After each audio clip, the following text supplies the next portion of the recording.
तो एक बार फिर से आप सभी का स्वागत है mini attempt E classes channel पर। मैं सौरभ शर्मा आप सभी का स्वागत करता हूं। तो आज की क्लास शुरू करने से पहले हम एक पॉजिटिव थॉट के साथ में क्लास को शुरू करेंगे। वो आपकी स्क्रीन पर सामने दिखाई दे रहा होगा, जिसके पास धैर्य है वह जो चाहे वो पा सकता है। याद रखिएगा स्टूडेंट्स, जिस स्टूडेंट के पास में मेहनत के साथ साथ धैर्य है, पेशेंस है, वो हर एग्जाम को क्लियर कर सकता है, अपने हर सपने को पूरा कर सकता है। तो बिना देर किए हम क्लास की शुरुआत करते हैं। आज हम पढ़ने वाले हैं बड़ा ही इंटरेस्टिंग टॉपिक, जिसका नाम है हर्ट साउंड।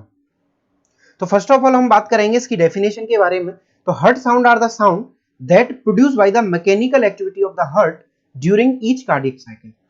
हर कार्डियक साइकिल के दौरान, cardiac cycle means one heart beat, heart का कॉन्ट्रैक्शन एंड रिलैक्सेशन। तो during the cardiac cycle heart की मैकेनिकल एक्टिविटीज के दौरान जो साउंड्स प्रोड्यूस होती हैं, जो आवाजें बनती हैं, उनको हम हर्ट साउंड कहते हैं।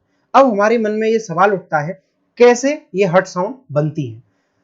तो तीन रास्ते हैं, तीन तरीके हैं जिनके द्वारा हर्ट में हर्ट साउंड प्रोड्यूस होती हैं। पहला रास्ता है flow of blood through the cardiac chamber. Cardiac chamber से, जैसा कि मैंने प्रीवियस लेक्चर में आपको बताया था कि हार्ट के अंदर 4 चेंबर होते हैं, तो उन चारों चेंबरों में जब ब्लड फ्लो करता है उस समय। दूसरा, contraction of cardiac muscle. Heart के अंदर स्पेशल मसल पाई जाती है जिनको हम कार्डियक मसल कहते हैं। वो जब कॉन्ट्रैक्ट और रिलैक्स करती हैं, मेनली कॉन्ट्रैक्शन, तो उस समय ये हर्ट साउंड बनती है। अगला है closure of valve of heart. जब हार्ट के वाल्व क्लोज होते हैं तो उस समय ये साउंड प्रोड्यूस होती है। जनरली लोगों के मन में ये डाउट रहता है कि हमेशा हर्ट साउंड वाल्व के ओपन होने से बनती है, लेकिन ऐसा नहीं है। ये जो हर्ट साउंड है वो हमेशा वाल्व के क्लोज होने के बाद में ही प्रोड्यूस होती है। ठीक है, तो एक एक करके अब हम डिस्कस करेंगे डिफरेंट हर्ट साउंड। हर्ट के अंदर जो अलग अलग साउंड बनती हैं वो कौन कौन सी हैं? तो there are 4 sound produce during the cardiac cycle. Cardiac cycle के दौरान 4 प्रकार की हर्ट साउंड हर्ट में बनती हैं। पहली है फर्स्ट हर्ट साउंड S1, दूसरी है सेकंड हर्ट साउंड S2, तीसरी है थर्ड हर्ट साउंड S3 और चौथी है फोर्थ हर्ट साउंड S4। ठीक है, चलिए नेक्स्ट एक एक करके इन सब पे बात करेंगे। तो फर्स्ट हम बात करेंगे फर्स्ट हर्ट साउंड। जो पहली हर्ट साउंड है उसे हम क्या कहते हैं और वो कैसे बनती है? तो फर्स्ट पॉइंट है, it is produce due to the closure of both atrioventricular valve. हमेशा याद रखिएगा, एट्रियोवेंट्रिकुलर वाल्व के क्लोज होने से ये आवाज बनती है। यानी first heart sound atrioventricular valve यानी बाइकस्पिड और ट्राइकस्पिड दोनों वाल्व जब क्लोज होते हैं एक साथ, तो उस समय ये आवाज बनती है। सेकंड, आप नीचे देख सकते हैं, नीचे डायग्राम में मैंने आपको दिखाने की कोशिश की है ट्राइकस्पिड और बाइकस्पिड वाल्व को क्लियरली। जो ट्राइकस्पिड वाल्व है वो राइट साइड में पाया जाता है और बाइकस्पिड वाल्व पाया जाता है लेफ्ट साइड में। अब बात आती है कि ये किस समय प्रोड्यूस होती है? तो it produce during the isometric contraction period. ये कार्डियक साइकिल का एक फेज है, आइसोमेट्रिक कॉन्ट्रैक्शन पीरियड। इस फेज को हम कार्डियक साइकिल के नेक्स्ट लेक्चर में डिस्कस करेंगे। ठीक है, तो first heart sound cardiac cycle के आइसोमेट्रिक कॉन्ट्रैक्शन पीरियड के दौरान बनती है। तो इस पॉइंट को आप याद रखिएगा। Next, it resemble with spoken word love. लोगों के मन में ये डाउट रहता है कि जो हर्ट की आवाज है वो धक धक धक धक करके आती है, लेकिन ऐसा नहीं है। हर्ट की साउंड आती है लब डब लब डब। ठीक है, तो फर्स्ट हर्ट साउंड जो होता है वो स्पोकन वर्ड, इंग्लिश का एक वर्ड है जिसका नाम है लब, उससे रिजेंबल करती है, उससे मिलती जुलती है। ठीक है, next, it is long and low pitch sound. ये एक लंबी और लो पिच साउंड होती है, इसकी पिच लो होती है और ये लॉन्ग ड्यूरेशन के लिए होती है।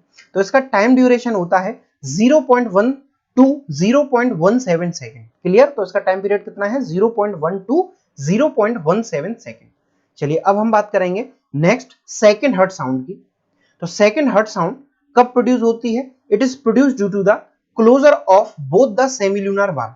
जब दोनों ही सेमिल्यूनर वाल्व कौन से होते हैं? Aortic and pulmonary. दोनों ही वाल्व, ये अयोटा की और पल्मोनरी आर्टरी की ओपनिंग्स पे पाए जाते हैं। जब ये वाल्व एक साथ में क्लोज होते हैं तो उस समय हर्ट साउंड सेकंड वाली बनती है। ठीक है, और it resemble with the spoken word dub. English के वर्ड डब से ये मिलती जुलती होती है। ठीक है, एंड नेक्स्ट पॉइंट जो आपको याद रखना है, it can be heard by stethoscope. First heart sound और सेकंड हर्ट साउंड, दोनों ही हर्ट साउंड को हम स्टेथोस्कोप की सहायता से सुन सकते हैं। स्टेथोस्कोप आप जानते ही होंगे, एक ऐसा इंस्ट्रूमेंट जिससे हम ऑस्कल्टेशन करते हैं या हर्ट साउंड को सुन सकते हैं। ठीक है, फोर्थ है the time period of second heart sound is 0.1 to 0.14 second. उसका टाइम पीरियड होता है, याद रखिएगा, 0.1 से 0.14 सेकंड के लिए। ठीक है, चलिए नेक्स्ट अब हम बात करेंगे थर्ड हर्ट साउंड की।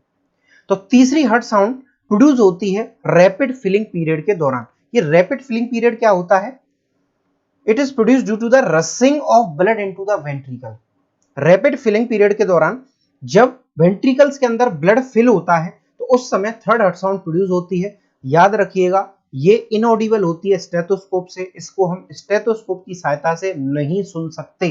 ठीक है, आगे बताऊंगा फिर कैसे सुनेंगे। तो it is short and low pitch sound and the time duration, इसका टाइम ड्यूरेशन होता है 0.07 से 0.1 सेकेंड, याद रहेगा। चलिए नेक्स्ट अब हम आगे बढ़ते हैं फोर्थ हर्ट साउंड की तरफ। तो फोर्थ हर्ट साउंड क्या है? It is the inaudible sound. ये थर्ड साउंड की तरह ही इनऑडिबल होती है, इसको हम सुन नहीं सकते। It is Audible only in pathological condition. ये सिर्फ और सिर्फ पैथोलॉजिकल कंडीशन में हमें सुनाई देती है। जब शरीर में कोई बीमारी होती है हृदय से संबंधित, तो उस समय ये हमें सुनाई देती है। Next, it produce due to the atrial muscle contraction during the systole. जब एट्रियल मसल सिस्टोल करती हैं, कॉन्ट्रैक्शन करती हैं, तो उस समय ये हर्ट साउंड प्रोड्यूस होती है। Next, it is study only by the graphical recording that is phonocardiography. आप नीचे डायग्राम देख सकते हैं, बड़ा क्लियरली मैंने आपको दिखाया है। ये फोनोकार्डियोग्राफी का एक ग्राफ है, एक चार्ट है। ये फोनोकार्डियोग्राफी यूज होती है फोर्थ हर्ट साउंड को सुनने के लिए। ठीक है, अगली बात आती है इसका टाइम पीरियड कितना होता है। तो इसका टाइम पीरियड होता है 0.02 से 0.04 सेकेंड। ठीक है, चलिए नेक्स्ट अब हम बात करेंगे methods of study of heart sound. Heart sound को हम किन किन मेथड से सुन सकते हैं, उनको स्टडी कर सकते हैं। तो इनके तीन मेथड हैं, तीन रास्ते हैं जिनके द्वारा हम हर्ट साउंड को सुन सकते हैं। तो पहला रास्ता है by using the stethoscope. Stethoscope को हम डायरेक्टली चेस्ट पर लगाएं और हम हर्ट साउंड डायरेक्टली सुन सकते हैं। ठीक है, जैसा कि मैंने आपको डायग्राम में दिखाया है सामने, ये जितने भी पॉइंट्स आपको दिखाई दे रहे हैं ये सब ऑस्कल्टेशन पॉइंट है। इन जगह पर रख करके हम डिफरेंट एरिया ऑफ हर्ट की साउंड सुन सकते हैं। ठीक है, दूसरा रास्ता है by using the microphone. Microphone जो आप नीचे डायग्राम देख रहे होंगे, ये नीचे एडवांस या इलेक्ट्रॉनिक स्टेथोस्कोप इसको हम कहते हैं, जिसकी सहायता से सूक्ष्म से सूक्ष्म यानी धीरे से धीरे आवाज भी अगर हर्ट कर रहा है तो उसको भी हम सुन सकते हैं, क्योंकि ये लो हर्ट साउंड को एम्पलीफाई करके, बढ़ा करके हमारे कानों में ये देता है। ठीक है, तो ये माइक्रोफोन के सहायता से हम स्टडी कर सकते हैं जो इनऑडिबल साउंड है, जैसे थर्ड हर्ट साउंड और फोर्थ हर्ट साउंड। ठीक है, नेक्स्ट बाय यूजिंग द फोनोकार्डियोग्राम। मैंने अभी आपको बताया था कि फोर्थ हर्ट साउंड को हम फोनोकार्डियोग्राम से सुन सकते हैं। और फोनोकार्डियोग्राम क्या है? एक ग्राफिकल नोटेशन है, एक ग्राफ है जिसके द्वारा हम हर्ट साउंड का पता करते हैं। ठीक है, तो this is all about heart sounds. अगर आपको ये लेक्चर अच्छा लगा हो तो आप मिनी अटेम्प्ट ई क्लासेस को सब्सक्राइब करें, हमारे वीडियो लेक्चर्स को लाइक करें और ज़्यादा से ज़्यादा कमेंट करें, और अपने साथियों, अपने दोस्तों के साथ जो नर्सिंग कर रहे हैं, बीएमएस का कोर्स कर रहे हैं, उन सभी को शेयर करें। Thank you. मेडिकल से रिलेटेड अच्छे अच्छे लेक्चर्स पाने के लिए हमारे चैनल मिनी अटेम्प्ट्स को सब्सक्राइब करें, लाइक करें, शेयर करें।